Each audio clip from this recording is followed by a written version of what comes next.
আবু সাইদ তার বুকের পাঁজর উন্মুক্ত করে দিয়েছিল যে আমাকে গুলি করো, তারপরেও আমার আগামী প্রজন্ম যেন শান্তি পায়, বৈষম্য মুক্ত বাংলাদেশ পায়, যে এই বাংলাদেশে কোনো কোটা থাকবে না, কোনো বৈষম্য থাকবে না।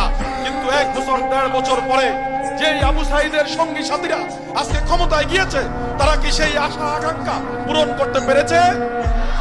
পারে নাই, পারে নাই। বহুবার বাংলার দামাল ছেলেরা রক্ত দিয়েছে, জীবন দিয়েছে, বুকের তাজা রক্ত দিয়ে পরিবর্তন করিয়েছে, নিজের মায়ের বুক খালি করিয়েছে। কিন্তু এটা স্বার্থ হাসিল করেছে, সুবিধা ভোগ করেছে সেই প্রতারক চক্র। আমরা তাদেরকে না চিনার কারণে, না বুঝার কারণে বারবার আমরা তাদের হাতের মোয়া হিসাবে ব্যবহৃত হচ্ছে। আমাদের কথা হচ্ছে এবার একটু থামো, একটু থামো। রক্ত দিবা দাও, কিন্তু রক্ত কোন পথে দিবা, কার জন্য দিবা, কে লাভবান হচ্ছে, কার মায়ের বুক খালি করে কাকে সমৃদ্ধ করছো, কেন করছো? তোমাদের রক্তের বিনিময়ে আজকে যারা হোলি খেলছে, যারা ক্ষমতায় যাচ্ছে, তারা কি মানুষের কল্যাণে কাজ করে নাকি নিজের আখের গোছানোর জন্য কাজ করছে? একটু চিন্তা করো, একটু ভাবো, একটু থামো। কেন বিপ্লব করবা, কেন সংগ্রাম করবা, কেন রক্ত দিবা, এটা ভাবতে হবে এখন আমাদের। কারণ আমাদের রক্তের কি দাম নাই?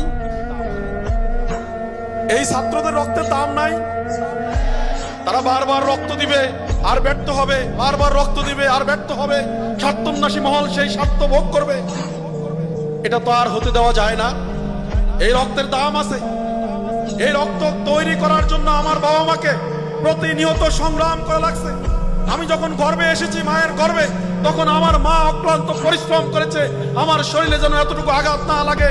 জন্মের পরে আমাকে এমন ভাবে যত্ন করেছে, আদর করেছে, খাইয়েছে। ওনাদের অক্লান্ত পরিশ্রম সংগ্রামের ফলে তিল তিল করে আমার শরীরে ফোঁটা ফোঁটা রক্ত জমেছে। সেই রক্ত বৃথা আসে নাই, সেই রক্ত মূল্যহীন নয়, মহামূল্যবান। এই রক্তকে যেখানে সেখানে আমরা ব্যয় করতে পারি না, যেখানে সেখানে ব্যয় করতে পারি না।